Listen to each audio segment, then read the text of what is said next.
ایک بار کنفرم کر دیجیے گا پلیز. آواز اور بورڈ دونوں کلیئر ہیں؟ کوثر فاطمہ، درخشاں، دل محمد انصاری، وسیم خان، ان بچوں نے ابھی تک رپلائی دیا ہے. سبھی کا خیر مقدم ہے. ارشاد احمد، اور ارشاد احمد کیسے حال چال ہیں آپ کے؟ اور آپ کے کل الیکشنز دیکھے آپ کی کس نے سرکار بنائی ہے؟ مشبیہ congratulation for yesterday test. Hemangini welcome. ٹھیک ہے، تو مٹھائی باٹی یا نہیں باٹی؟ اور ہریانہ والوں، تمہارے ساتھ تو کھیلا ہو گیا بھائی. چلیے، ایک لمبا وقت پیریڈ کاٹنے کے بعد آپ کو جیت نصیب ہوئی ہے. حالانکہ ایگزام میں یہ سوال نہیں آئے گا. کوئی ہے یہاں سے ہریانہ سے؟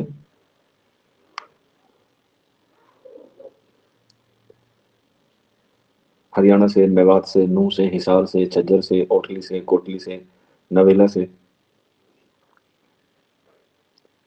کہ کہتے ہیں ہریانے والے پڑھتے کہاں ہیں؟ وہ تمہاری چھوڑیاں چھوڑوں سے کم ہے کہ یا لٹھ گاڑدوں والے ہیں سارے. آپ کو پتا ہونا چاہیے، اگر ہم 2011 کے سینسس سے بات کریں تو زیادہ تر جو لنگ انوپات ہے وہ ہریانہ میں ہی پایا جاتا ہے. تو ابھی جو کرنٹ میں آپ سے پاپولیشن کے حوالے سے سوال پوچھا جائے گا وہ 2011 کے بیس میں ہی پوچھا جائے گا، کیونکہ اس کے بعد ابھی تک جو ہے وہ کیا نہیں ہوئی ہے، جن گننا نہیں ہوئی ہے. ہاں، ہریانہ میں لنگ انوپات جو ہے وہ کیا ہے، سب سے کم ہے. لنگ انوپات کو ریشو سے نکالتے ہیں، میل اور فیمیل کو میزرمنٹ کرتے ہیں. ٹھیک ہے، چلیے پھر. محض حمزہ، ویری گڈ. چلیے پھر شروع کریں آج کی کلاس کو. اور آج ہماری جو ہے غیر افسانوی نثر چل رہی ہے. میں دوبارہ سے پوچھ لیتا ہوں. ٹھیک، دور کی آواز یہ کس کے خطوط کا مجموعہ ہے؟ دور کی آواز یہ کس کے خطوط کا مجموعہ ہے؟ بالکل، کوثر فاطمہ نے صحیح بتایا ہے، جیلانی بانو کا. بہت بڑھیا، آپ تو کہتے آج ٹوپروں کی فہرست میں آنے والے ہیں. پہلے سے خطوط نگاری، اور اسے ہم لوگ کہتے ہیں ایک طریقے سے خط. بات ایک ہی ہے، مکتوب نگاری کہہ لیں، خطوط کہہ لیں یا خط کہہ لیں، یہ ساری باتیں جو ہیں وہ ایک ہی ہے.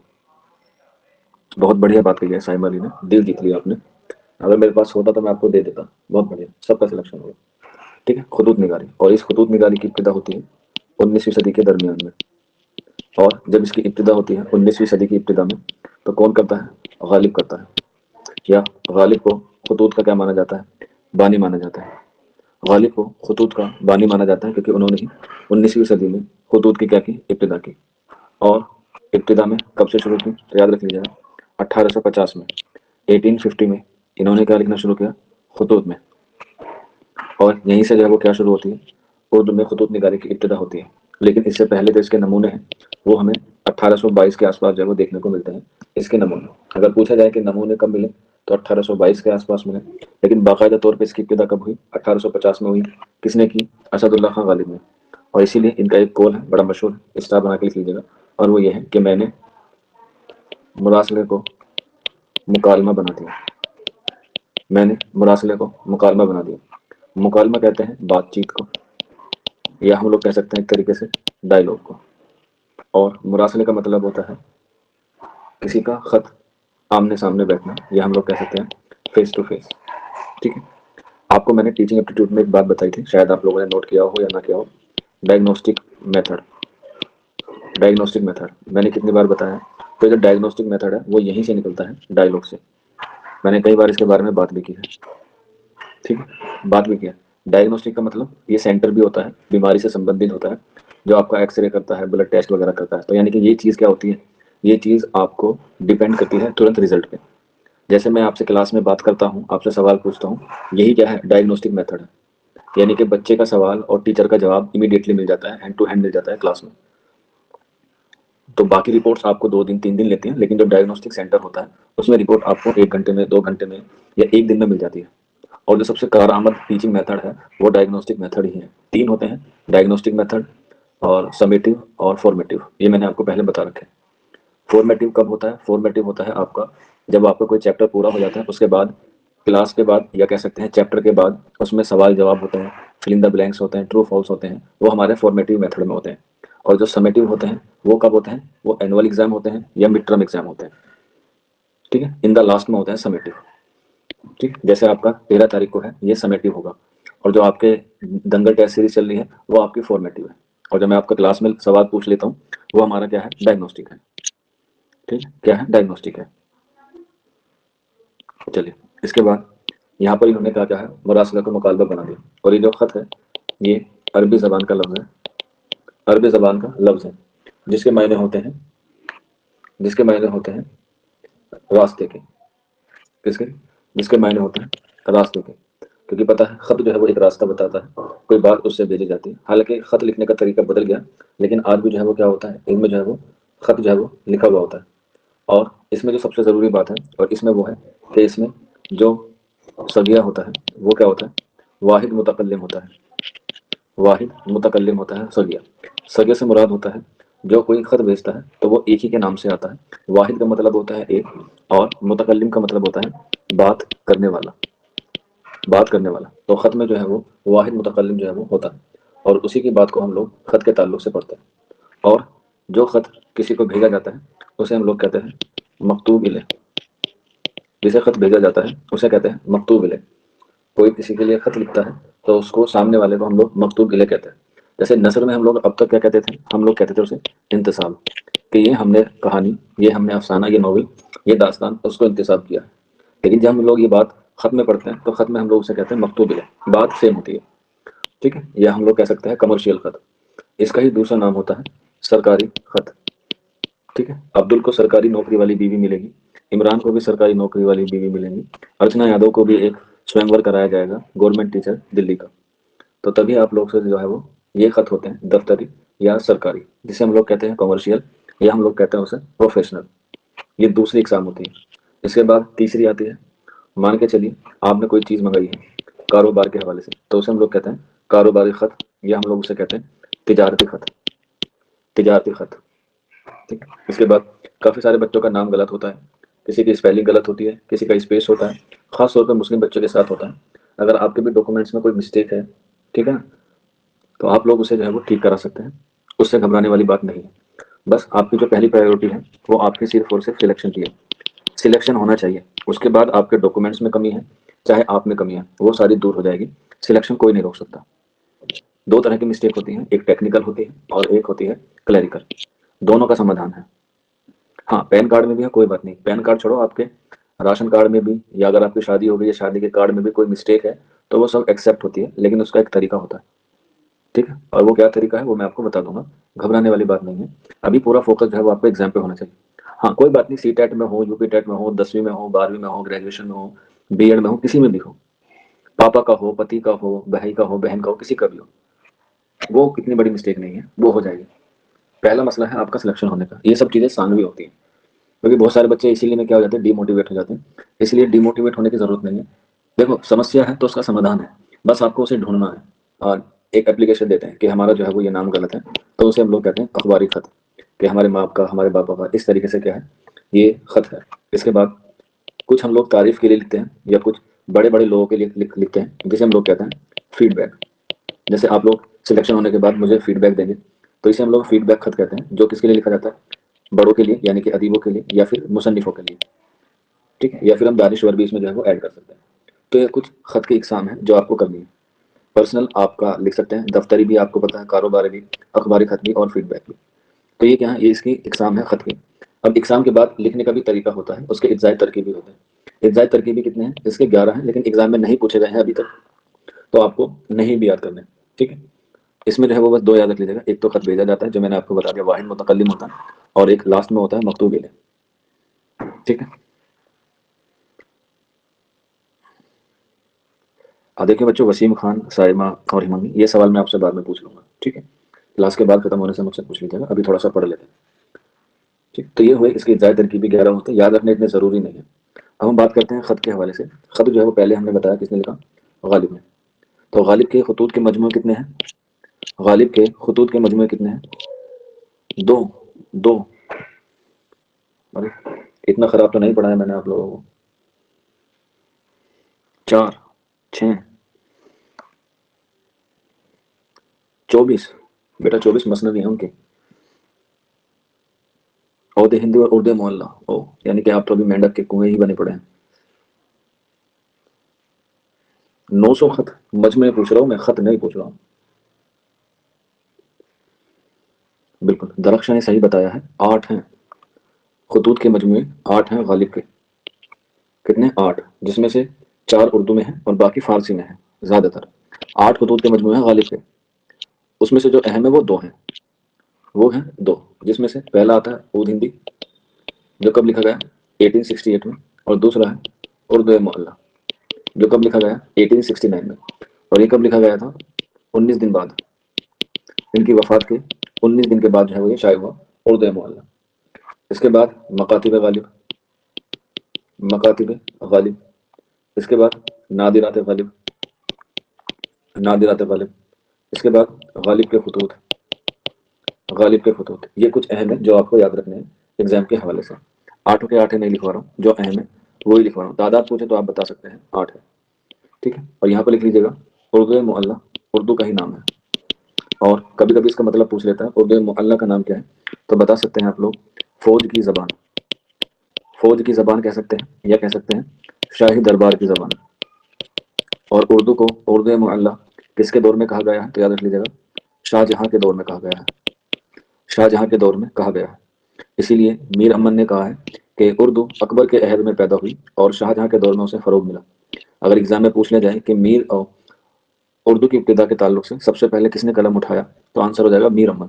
میر امن نے سب سے پہلے اردو کے نظریے کے حوالے سے پیش کیا ہے، اور یہی بات کہی ہے کہ اردو اکبر کے عہد میں پیدا ہوئی اور شاہ جہاں کے دور میں اسے فروغ ملا۔ لیکن اگر پوچھ لیا جائے کس مغلیہ بادشاہ کے دور میں اردو لفظ کا ذکر آیا ہے، تب آنسر کیا ہوگا؟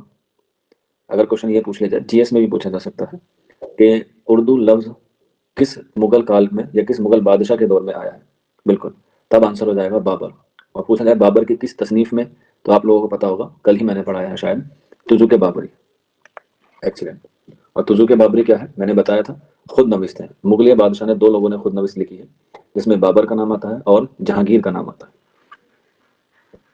اچھا لگتا ہے نا جب آپ لوگ پڑھے ہوئے ہوں اور ایگزام میں وہی سوال آ جائے، یا انفارچونیٹلی میں آپ سے وہی سوال پوچھوں اور آپ کو ایک دم یاد آ جائے کہ ہاں ہاں یہ تو ہم نے کل پڑھا تھا۔ ضرورت نہیں بیٹا، ٹھیک، جو ایگزام کے حوالے سے امپورٹنٹ ہے وہی لکھیں گے، ٹھیک ہے۔ اسی کے علاوہ دیکھو یہ اردو معلّہ زبان بھی ہے، یہ خطوط کا مجموعہ بھی ہے، اور یاد رکھ لیجیے گا یہ رسالہ بھی ہے، کس کا؟ حضرت موہانی کا رسالہ ہے، جو کہاں سے نکلا تھا؟ علی گڑھ سے، اور کب نکلا تھا؟ 1903 میں، اور 10 سال تک نکلا، اور 1913 میں بند ہو گیا۔ حضرت موہانی کا رسالہ ہے، علی گڑھ سے نکلتا تھا اردو معلّہ۔ تو یہ باتیں بھی آپ لوگ جو ہے وہ یاد رکھ لیجیے گا۔ اس کے بعد غالب کے علاوہ بھی بہت سارے لوگوں نے جو ہے وہ خطوط لکھے، وہ میں آپ کو جو ہے وہ لکھوا دیتا ہوں، ٹھیک ہے۔ چلیے نیکسٹ لکھ لیجیے گا حالی، حالی کے خطوط کا مجموعہ ہے مکاتب حالی۔ ایئر کسی کا یاد نہیں رکھنا، جس کا میں آپ کو لکھوا دوں اسے یاد کر لیجیے گا، مکاتب حالی۔ اسی کے بعد انہی کے ہم عصر ہیں شبلی نعمانی، ان کا بھی ہے مکاتب شبلی، مکاتب شبلی، اور ان کا ایک اور ہے خطوط شبلی، 2 ہیں شبلی نعمانی کے۔ اس کے بعد سجاد ظہیر، سجاد ظہیر یہ ہے نقوش زندہ، نقوش زندہ یہ کیا ہے؟ ان کے خطوط کا مجموعہ ہے۔ اس کے بعد علامہ اقبال، مکاتب اقبال، مکاتب اقبال۔ نیکسٹ ہے مہدی افادی، مہدی افادی، اور مکاتب مہدی، مکاتب مہدی۔ اور اردو کے عناصر اربع انہوں نے بتائے ہیں، اردو کے عناصر خمسہ ہیں، سوری اربت والا خمسہ بتائے ہیں انہوں نے۔ کتنے بتائے ہیں؟ 5، جس میں پہلے آتے ہیں سر سید، نذیر احمد، شبلی، حالی، اور محمد حسین آزاد۔ یہ اردو نثر کے عناصر خمسہ ہیں، یاد رکھ لیجیے گا۔ کس نے بتائے ہیں؟ مہدی افادی نے بتایا ہیں۔ اس کے بعد نیکسٹ لکھ لیجیے گا مولوی عبدالحق، مولوی عبدالحق، ان کے خطوط کا مجموعہ لکھ لیجیے گا اردو مظفر، اردو مظفر زواد کے ساتھ فا ہے، اردو مظفر، اور مکاتب عبدالحق، اور مکاتب عبدالحق۔ اس کے بعد نیکسٹ اور امپورٹنٹ لکھ لیجیے گا فراق گورکھپوری کا من آنم، ٹھیک ہے، اور من لگن، من لگن بھی امپورٹنٹ ہے لیکن یہ مثنوی ہے، اسی سے ملتی جلتی ہے، تو کنفیوژن مت ہونا، من آنم خطوط ہے اور من لگن مثنوی ہے۔ اگر پوچھنے جائے کس کی ہے تو یاد رکھ لیجیے گا قاضی محمود بحری کی۔ اور ایگزام میں آنے کے چانسز ہیں پورے پورے